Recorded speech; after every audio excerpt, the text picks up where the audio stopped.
علیکم ورحمۃ اللہ وبرکاتہ۔ الحمد للہ رب العالمین والصلاة والسلام علی اشرف الانبیاء والمرسلین نبینا محمد وعلی آلہ وصحبہ اجمعین، اما بعد۔ قال اللہ تعالی اعوذ باللہ من الشیطان الرجیم، شہد اللہ انہ لا الہ الا هو والملائکۃ واولو العلم قائما بالقسط لا الہ الا هو العزیز الحکیم۔ وقال تعالى إنما يخشى الله من عباده العلماء، وقال يرفع الله الذين آمنوا منكم والذين أوتوا العلم درجات۔ عن أبي الدرداء رضي الله عنه قال قال رسول الله صلى الله عليه وسلم العلماء ورثة الأنبياء وإن العلماء لم يورثوا دينارا ولا درهما وإنما ورثوا العلم۔ معزز حاضرین، اگرچہ خطبہ جمعہ ہوا ہے پھر بھی آپ لوگ ماشاءاللہ جب بھی آپ کے شہر میں علماء آتے ہیں تو ان سے استفادہ کرتے ہیں، بڑی اچھی بات ہے۔ آج کے ایک 15-20 منٹ کے درس میں علماء کی قدر اور ان کا مقام و مرتبہ کیا ہوتا ہے وہ آپ کو سمجھاتے ہیں۔ ماشاءاللہ جمعیت اہل حدیث میں، سلفی بھائیوں میں، اہل حدیثوں میں علماء کی قدر ہے، مگر کچھ لوگوں کو ہم دیکھتے ہیں، خصوصاً مسجد کے ذمہ داروں کو، علماء سے جھگڑتے رہتے ہیں یا پھر علماء کی ناقدری کرتے ہیں یا چھوٹے چھوٹے مسائل کو لے کر جو ہے وہ مسجد سے امام کو نکال دیتے ہیں۔ تو اس بارے میں کچھ باتیں آپ کو بتائیں گے۔ موضوع اگرچہ کڑوا ہے لیکن حق کڑوا ہوتا ہے، بولنے میں کوئی حرج نہیں ہے، کسی کی خاص کی طرف اشارہ نہیں، سب کے سامنے میں آپ کو بتاتا ہوں۔ یاد رکھیے اللہ تبارک و تعالیٰ نے دنیا میں پیدا فرمایا لوگوں کو، مگر لوگوں میں پیدا کیا تو ماشاءاللہ علماء کو اللہ تبارک و تعالیٰ نے بہت بڑا درجہ دیا۔ 3 آیتیں میں نے آپ کے سامنے پڑھی، اللہ تعالیٰ علماء کا صحیح مقام و مرتبہ بتاتا ہے۔ سورہ آل عمران کی آیت میں دیکھیے، اللہ تعالیٰ اپنے ساتھ فرشتوں کے ساتھ علماء کو جوڑ لیا ہے۔ کتنی بڑی خوش قسمتی ہے علماء کی، اللہ نے اپنی ذات کے ساتھ فرشتوں کو جوڑا۔ اللہ تعالیٰ کی ذات ماشاءاللہ دنیا اور آخرت میں سب سے بڑی، اور فرشتے نورانی مخلوق، مگر ان دونوں کے ساتھ اللہ تبارک و تعالیٰ نے اہل علم کو جوڑا ہے۔ مطلب کیا ہے؟ اللہ تعالیٰ توحید کا سبق دیتا ہے، فرشتے بھی توحید پر قائم ہیں، اللہ تعالیٰ اپنی اور فرشتوں کے ساتھ علماء کو جوڑ کر بتاتا ہے کہ علماء بھی ماشاءاللہ توحید کا کام کرتے ہیں۔ دوسری آیت میں نے آپ کے سامنے پڑھی، اللہ تبارک و تعالیٰ فرماتا ہے معاشرے میں تو مومن، مسلمان، مرد، عورت سب اللہ سے ڈرتے ہیں، مگر علماء تمام لوگوں میں اللہ سے زیادہ ڈرتے ہیں۔ اگر وہ ڈر دیکھنا چاہتے ہیں تو کبھی نماز کی تلاوت میں دیکھو، معلوم ہوتا، کبھی منبر پر دیکھو، جیسے نبی روتا ہے امام بھی روتا ہے۔ اللہ اکبر۔ ہماری جماعت کے بہت بڑے عالم دین تھے مختار احمد ندوی رحمہ اللہ غریق رحمت کرے، کیا کام نہیں کرے؟ امیر جمعیت اہل حدیث سے ہندوستان کی، بہت بڑا کام کرے، ایک سا کام نہیں کرے۔ میرے ایک ساڑو ہے بنگلور میں، ان کا نام ہے الطاف صاحب، وہ بولتے جب بھی مختار احمد ندوی رحمہ اللہ بنگلور کو آتے، جب بھی جامعہ محمدیہ میں ادھر ادھر بیان کرتے، پوری پبلک کی آنکھوں میں آنسو آ جاتے۔ کیا؟ امت کا درد جیسے نبی میں ہوتا ہے نبی کے وارث میں بھی ہوتا ہے۔ علماء کون ہوتے ہیں؟ ان کا مقام مرتبہ اتنا ہے، کہا اللہ نے سورہ مجادلہ میں یرفع اللہ الذین آمنوا منکم والذین اوتوا العلم درجات، اللہ تعالیٰ مومنوں کو اٹھاتا ہے تو علماء کو بھی اٹھاتا ہے۔ میں آپ سے پوچھتا ہوں، یہ کام عام آدمی کی وفات ہوتی ہے کتنا غم ہوتا وہ گھر میں، ایک عالم اٹھ گیا تو پوری امت کو غم ہوتا ہے۔ اب میں آپ کو یہ بات بتا رہا ہوں، آپ دیکھ سکتے ہیں دنیا میں 2 بڑے جنازے دیکھے دنیا نے، اتنی بڑی تعداد دنیا میں کسی بڑے بڑے علماء کی جنازے میں نہیں دیکھی گئی۔ کون سے؟ دنیا کا سب سے بڑا جنازہ تھا امام احمد کا، لاکھوں لوگ، کتنے لوگ تھے گن نہیں پائے لوگ، اتنا بڑا جنازہ امام احمد کا۔ اور دنیا کا سب سے دوسرا بڑا جنازہ علامہ ابن تیمیہ رحمۃ اللہ علیہ کا۔ اتنے بڑے عالم دین، اللہ اکبر، بادشاہ کو تو کئی دن تک سوگ منانے کا اعلان کرنا پڑا، اتنی بڑی تعداد۔ امام احمد تو بولتے تھے بدعتیوں سے، اے بدعتیوں، تمہارے اور ہمارے درمیان میں اگر فرق دیکھنا چاہتے تو ہمارے جنازوں میں دیکھ لو۔ رائے دن کے ایک بہت بڑے عالم دین تھے، عبد الملک صاحب عمری حفظہ اللہ کے مطلب استاد والد عبد الغنی سیفی، نام سنے ہوں گے آپ، ماشاءاللہ ان کی نماز جنازہ میں تو جنازے کو پھانسے بننا پڑا۔ آپ دیکھیے یوٹیوب پہ جا کر کے علامہ بن باز کا جنازہ، اللہ اکبر، سعودی عرب سے ادھر ادھر سے لوگ آئے، مکے میں حج کے دنوں میں رمضان میں جتنی پبلک تھی ڈبل تھی۔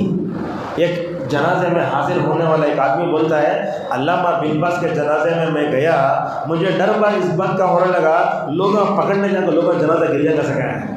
اللہ اکبر۔ جب بن باز رحمہ اللہ کو دفن کرنے کی بات کی گئی، وہ پولیس کو دخل دینا پڑا، اس میں باہر سے پورا ناکہ کر دیا، کوئی اندر نہیں آیا۔ دیکھو کتنے بڑے علامہ ابن عثیمین کا جنازہ کیا ہوتا ہے، علماء کیا ہوتے ہیں۔ دیکھیے جیسے آپ کے محلے میں ڈاکٹر کتنا اچھا ہے بولتے علامہ ابن تیمیہ رحمہ اللہ، یہ بھی بہت بڑے عالم دین، وہ کہتے ہیں یہ ڈاکٹر کیا کرتا، آپ کا جسمانی علاج کرتا، اسی طریقے سے یہ علماء روحانی علاج کے ڈاکٹر ہیں۔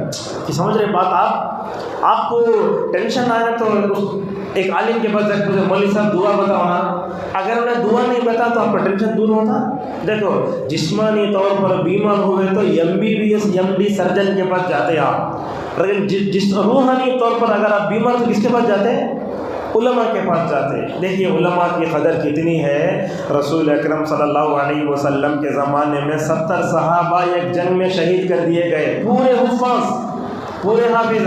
اللہ کے نبی صلی اللہ علیہ وسلم 1 مہینے تک ان 70 حفاظ صحابہ کی شہادت ہو گئی، بلکہ 1 مہینے تک نماز فجر میں رکعت میں باقاعدہ بددعا کرتے رہے ان کے اوپر۔ تو لہٰذا معلوم ہوتا ہے علماء کو معمولی مت سمجھو۔ اور وقت میرے پاس کم ہے، سفر بھی ہے، میں آپ کو پوچھتا ہوں یہ عالم کو عالم بننے کے لیے کیا کیا مشکل پڑتی ہے آپ بتا سکتے ہیں؟ یہ مطلب احساس بھی نہیں ہو سکتا۔ ایک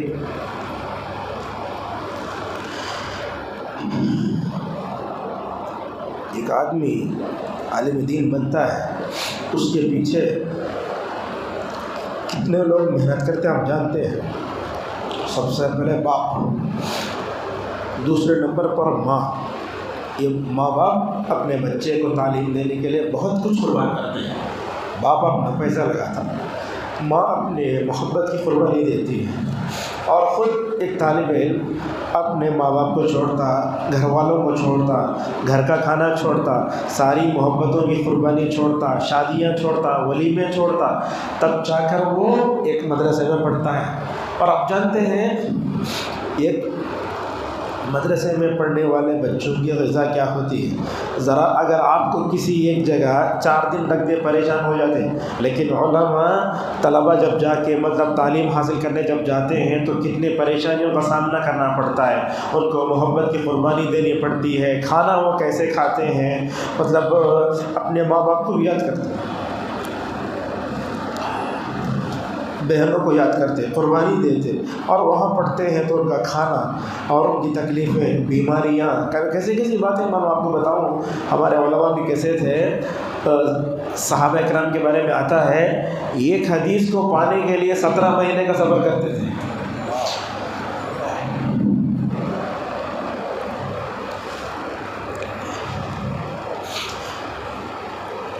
ابو ہریرہ رضی اللہ عنہ کے بارے میں آپ جانتے ہیں، کون نہیں جانتا ابو ہریرہ کو؟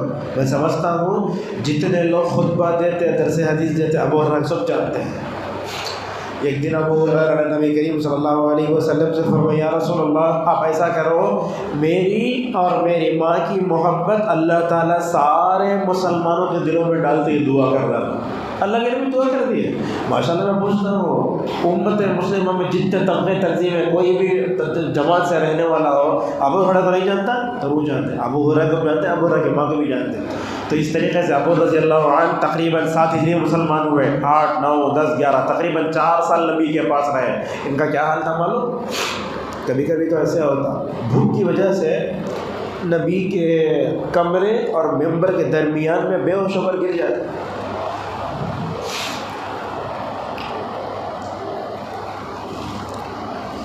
کھانے کے لیے کچھ نہیں ہوتا تھا۔ ابو ہریرہ کو لوگ لات مارتے چلے جاتے، لوگ سمجھتے ابو ہریرہ سویا ہے، حالانکہ ابو ہریرہ بھوکا ہے۔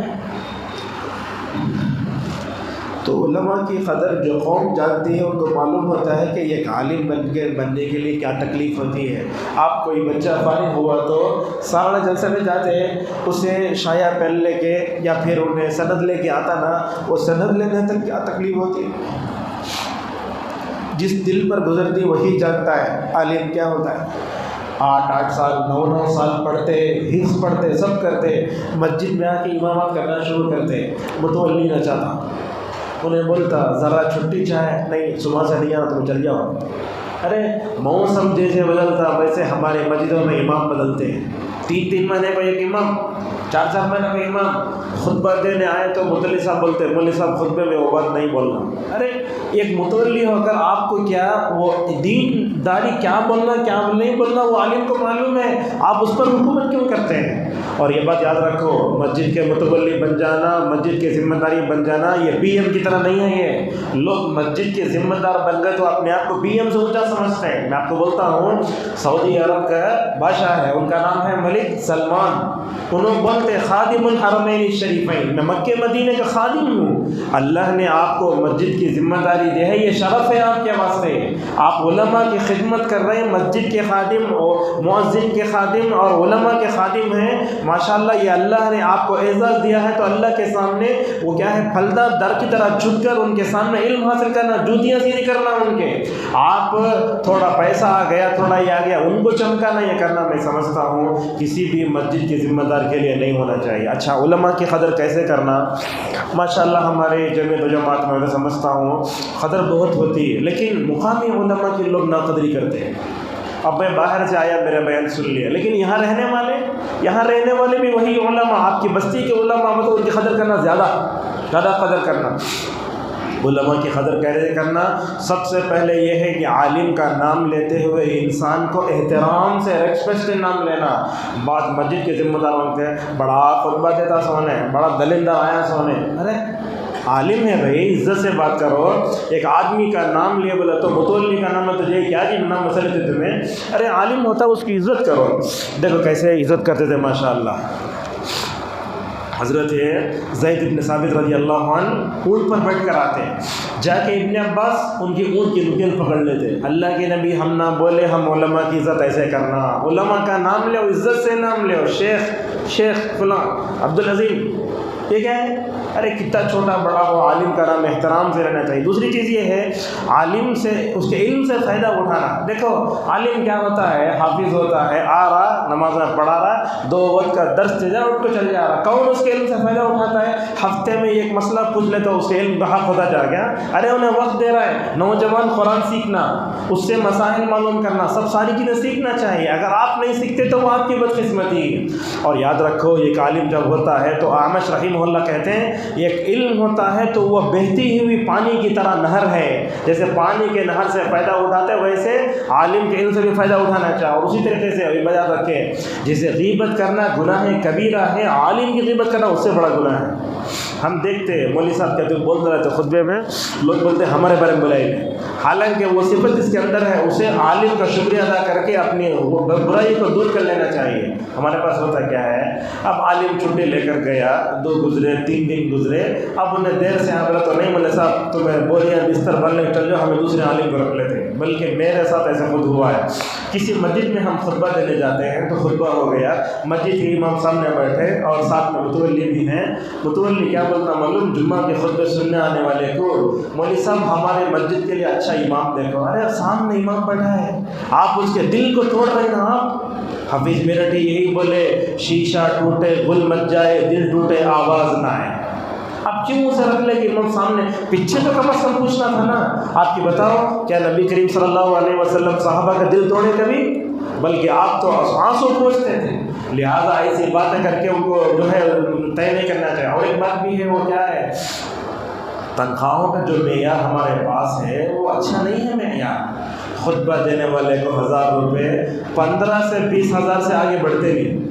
آپ کے گھر کا بجٹ کتنا، آپ جب اپنا گھر چلاتے ہیں تو کتنا کرتے ہیں؟ 25,000 آپ کے گھر کا بجٹ، لیکن وہ امام کا گھر ہے، اس کے بچے بھی ہیں، اس سے 15,000 دیں گے تو کیا کھائے گا؟ ہوا کھائے گا۔ یہ کیا ہے 15,000 20,000، یہ تو جھاڑنے والا بھی کما لے رہا ہے، آن لائن پڑھائی کما لے رہا ہے۔ لہٰذا ہمارا مسجد کا مینارہ بننے کے لیے 5 لاکھ، لیکن 500,000 بڑا بولے تو جو ہے یہ لوگ کیا کرتے ہیں، اب تو صاحب آگے پیچھے ہوتے ہیں، حالانکہ پیسہ اپنے جیب سے لوگ دے رہے ہیں۔ لہذا یاد رکھو امام کو بھی اور مؤذن کو بھی کنگال مت بنا کے رکھو، ایسا مت رکھو کہ وہ زکوٰۃ کا مال کھانے پر نعوذ باللہ مجبور ہو جائے، اس کی ضرورتوں کو پورا کرو، دعائیں دو، بلکہ تنخواہوں کا معیار مسجد میں امام اور مؤذن کے لیے اتنا ہونا انہیں باہر جا کر کمانے کی سوچنا چاہیے، انہیں ایسا معیار بناؤ ماشاءاللہ۔ اور اسی طریقے سے ایک بات یہ بھی ہے کہ اس کی تعظیم کرنا، اس کا احترام کرنا، اور ہماری قوم کے ساتھ خرابی کیا معلوم ہے، ہماری قوم امام کو فرشتہ سمجھتی ہے، وہ فرشتہ نہیں ہے، آپ کی طرح بشر ہے، نماز میں بھی غلطی کرے گا، خطبے میں بھی غلطی کرے گا، کبھی وہ اپنے نفس سے لڑتے ہوئے ہار بھی جاتا ہے، لہٰذا اس غلطی کو دور کرو، اور جب تک چھوڑ کے دینا، معاف کرنا، اسے غلطی کو درگزر کرنا جب تک نہیں کرتے وہ ہمارے پاس نہیں ہوتا۔ الحمدللہ ہم تو دیکھتے پہلے کیا ہوتا تھا، یو پی سے بہار سے علماء آتے تھے، یہاں آ کے ڈیویڈ اور رول کی پالیسی اختیار کرتے تھے، دو بنا کر کو ان کو لڑا رہا ہے، وہ لڑا رہا ہے۔ یہ یاد رکھو، ایک بات آپ کو وہی بتاتے ہیں، مساجد کو سیاست سے پاک کرو۔ مسجد میں سیاست اتنی گندی ہے، وہ ہماری پارلیمنٹ میں اتنی گندی سیاست نہیں رہی۔ مسجد میں انسان نماز پڑھنے آتا، لڑنے آتا، سکون حاصل کرنے آتا مسجد میں، لہذا مسجد میں گندی سیاست نہیں ہونا چاہیے۔ اماموں کی قدر کرو اور علماء کی بھی مکمل طور پر قدر کرو، اور اسی طریقے سے ان کے حقوق کی ادائیگی کی مکمل طور پر جو ہے کوشش بھی کرو۔ اگر وہ کچھ غلطی کرتے ہیں تو ان کی غلطیوں کی اصلاح بھی کرو، اور اس طریقے سے ان کے علم سے فائدہ اٹھاؤ۔ اور امام کی ذمہ داری ہے کہ سب لے کر چلنا، متولی کی بات بھی سننا، بھلی باتوں میں نماز کو پہلے آ جانا، اور امام کی کوالٹی ہونا چاہیے، کیسا، انہیں خطبہ دینا، درس دینا، عوام کے اندر کیا چیز ہے مکمل طور پر اس کی جو ہے حفاظت کرنا، خواتین کے اندر درس دینا، بچیوں کی حفاظت کرنا، تعلیمی بیداری لانا، یہ سب ضرورت ہے۔ آج کل کیا ہے، مساجد کا ماحول اتنا بیزار ہے، مسجد میں داخل ہو تو انسان بیزار ہو کے آتا، بیزار ہو کے آیا تو نماز میں اسے خشوع نہ ملتا، آپ کا ذہن امام کے خلاف، آپ کا ذہن مؤذن کے خلاف، آپ کا ذہن متولی کے خلاف، مسجد میں آتا سکون ملے گا۔ اللہ کے نبی نے فرمایا کہ نماز میں آنکھوں کی ٹھنڈک ہے، وہ گندی سیاست کی وجہ سے ہماری مسجد سیاست کا اکھاڑا بن کر اور پریشانی اور لڑائی جھگڑوں کا ذریعہ بن گئی ہیں۔ اور متولی کو اس بات کا بھی سوچنا چاہیے، پوری کمیٹی جو بولتے ہیں وہی فیصلہ کرنا، میں اگر بولا انہیں ابلیس سنے، انہیں بولا میں ہوتا کیا ہے میرا چلنا، اگر ویسا کرے تو پوری کمیٹی بنانے کا فائدہ کیا ہے۔ اور ایک میری تجویز یہ بھی ہے، مسجد کی کمیٹی میں ایک عالم بھی ہونا، کیوں، اس لیے کہ اسے معلوم کو سے وقت کرنا کیا نہیں کرنا، جیسے آپ کے موبائل میں ایک ڈاکٹر کا نمبر رہتا، عالم کا نمبر بھی ہونا، کیوں، اس لیے کہ اہل علم سے جو مسائل ہیں ان مسائل کے بارے میں مکمل طور پوچھنا چاہیے۔ بہرحال موضوع بہت لمبا ہے، میں آپ سے معذرت ساتھ یہ بولنا چاہتا ہوں، علماء کی قدر کیجیے۔ ایک عالم کے بننے کے پیچھے ماں باپ، بھائی بہن، پورا قبیلہ، پورا خاندان، ماں باپ اور اساتذہ، وہ علماء کو جو تیار کر دینا وہ بہت مشکل ہے۔ دیکھو کیسے کیسے سفر کرتے تھے، کہاں کہاں جاتے تھے، جیسے میں نے بتایا ایک حدیث کا سفر کرنے کے لیے کہاں کہاں گئے، یہ علم ہمارے پاس آیا، ماشاءاللہ ایسا ہے، علماء بہت مل رہے ہیں لیکن ناقدری بھی اتنی ہو رہی ہے، اور خصوصاً مقامی علماء کو لوگ نظر انداز کرتے ہیں۔ آنے والا بھی وجہ بات بولتا ہے، وہ مقامی عالم بھی وجہ بات بولتا ہے، لیکن آپ باہر سے آنے والے کو 5000 روپے نواز رہے ہیں اور آنے والے کو 300-400 روپے کیا لیا آتا ہے، ریچارج کرتے ہوئے 600 روپے ہے جیو کا، موٹی زبان میں سمجھو آپ۔ لہٰذا اس طریقے سے اہل علم کی قدر کرنا بہت ضروری ہے، اور یاد رکھو علماء کے ناقدری کرو گے تو بڑا خطرناک انجام ہوگا۔ کیسے انجام ہوگا؟ عبداللہ مبارک رحمۃ اللہ علیہ کہتے ہیں، جو آدمی علماء کی ناقدری کرتا، ان کا مذاق اڑاتا، دنیا بھی برباد آخرت بھی برباد، نہیں کرنا چاہیے۔ علماء کی قدر کریں آپ، جو لوگ علماء کی قدر کرتے ہیں، آپ دیکھو طبقات میں الگ الگ ہے، بعض طبقات میں وہ لوگ علماء کو کیا ہے نبی سمجھ کے، بعض طبقات میں تو علماء کی ضرورت ہی نہیں ہے، ماشاءاللہ سلفی منہج میں اور اہل حدیثوں میں علماء کی قدر ہے، لیکن بیچ میں یہ جاہل آ کر انہیں جہالت کا اثر لا کے علماء کو دباتا ہے نا، وہ بڑی غلط چیز ہے۔ اللہ تعالیٰ ہر ایک کے لیے افراد کو پیدا کرتا ہے، عالم ہوتا ہے انہیں ڈاکٹر کی طرح انہیں معلوم ہوتا ہے جو کام کرنا نہیں کرنا۔ میں آپ سے پوچھتا ہوں، اگر آپ کے گھر میں بچہ پیدا ہوا تو کان میں اذان دینے کے لیے کسے بلاتے ہیں؟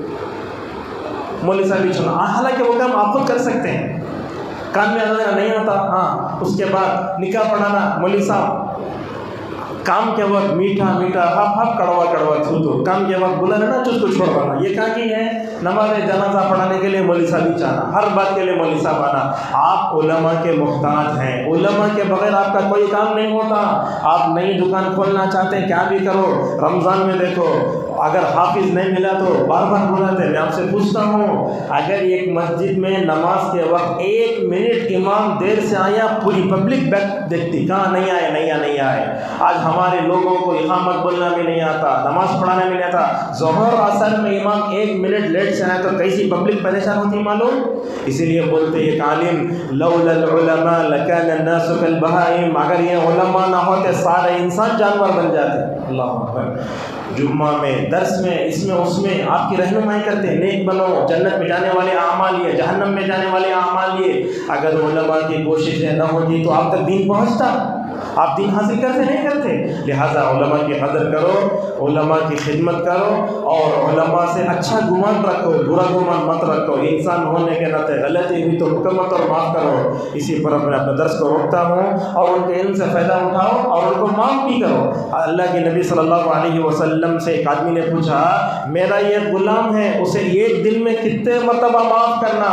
تو اللہ کی نبی نے فرمایا 70 مرتبہ۔ ہمیں 1 مرتبہ ناز کو لیٹا ہے، مولوی صاحب صبح سے آؤ لوگ ہمیں دوسرے امام صاحب کو دیکھ لیتے ہیں۔ ارے آج مسجد کے ذمہ دار خود ایسے ہیں، اذان ہوئی تو شیطان کی طرف بھاگتے ہیں۔ مسجد کے ذمہ دار کا وہ حال ہے۔ یہ رکھ لیں کہ علماء کو اگر آپ ایسا مطلب ٹارچر کرتے رہے، ان کے خلاف کرتے رہے، یہ کرتے رہے، آڑے نامہ پکار لگو، ان کو مطلب فقیر بنا کے رکھنا، ضرورتوں کو پورا نہیں کرنا، گالیاں دینا، مارنا، ایسے بھی ہوتا ہے۔ اللہ حفاظت فرمائے۔ اسی بات پر اپنی بات کو ختم کرتا ہوں۔ اگرچہ موضوع کڑوا ہے لیکن حق کڑوا ہی ہوتا ہے۔ میں نے اچھے انداز سے آپ کے سامنے بولنے کی کوشش کی۔ علماء یہ انبیاء کے وارث ہوتے ہیں۔ علماء کے پاس پیسے نہیں ہوتے، علماء کے پاس علم ہوتا ہے۔ اسی لیے دیکھو مالداروں کے گھر میں تو پریشانی ہوتی، کیوں؟ اس لیے کہ خالی کیا ہے؟ پیسہ ہے، بڑے بڑے الماریاں ہیں، سب ہیں، اٹیچ باتھ روم ہے، لیکن ایک عالم کے گھر میں تو آپ کو سکون ملتا ہے۔ کیا کہ مولوی صاحب تمہارے گھر میں تو اچھا سکون دکھتا ہے، کیوں دکھتا ہے؟ اس لیے کہ وہ بندہ سب کا خیر خواہ ہے، اس گھر میں تفسیر ہے، اس گھر میں حدیث ہے، اس گھر میں کتابوں کا مرکز ہے۔ لہذا سب سے بڑا سرمایہ علماء ہیں۔ ایک عام آدمی مرا تو یہ گھر کا نقصان، مگر ایک عالم مرا تو پورے امت کا نقصان۔ اسی لیے ماشاءاللہ علماء کی قدر کریں۔ اللہ تبارک و تعالیٰ سے ہماری دعا ہے، اللہ تعالیٰ ہم سب کو اہل علم کی قدر کریں، توفیق عطا فرمائے۔ اللہ تعالیٰ جتنے بھی مسجد کے ذمہ دار ہیں، خادمین، متولیان ہیں، اللہ تعالیٰ ان سب کو ہدایت کی دولت سے مالا مال فرمائے۔ اللہ تعالیٰ ہر متولی کو اپنے مسجد کے امام اور اپنے مسجد کے مؤذن سے اچھا سلوک کرنے کی توفیق عطا فرمائے۔ اور اللہ سے یہ بھی دعا کریں، اللہ تعالیٰ جتنے علماء ہیں، حفاظ ہیں، مصلحین ہیں، جتنے ائمہ، اللہ تعالیٰ سب کو صحت و عافیت سے رکھے، ان کی ساری ضرورتوں کو پورا فرمائے۔ اللہ تعالیٰ ہم سب کو محبت کے ساتھ، مودت کے ساتھ، ہمدردی کے ساتھ، غمخوار کے ساتھ مل جل کر توفیق عطا فرمائے۔ اللہ تعالیٰ ہم سب کو اپنے دلوں کو پاک رکھنے توفیق عطا فرمائے۔ اگر کوئی بات بری لگی تو پھر معذرت کرتے ہوئے اپنی بات کو ختم کرتا ہوں۔ امام صاحب کا، منتظمین مسجد کا، سارے ہی سامعین کا شکریہ ادا کرتا ہوں۔ اللہ تعالیٰ ہم سب کو جنت میں ابد جمع فرمائے، جیسے اللہ نے ہم سب کو یہاں جمع فرمایا ہے۔ وآخر دعوانا الحمد للہ رب العالمین۔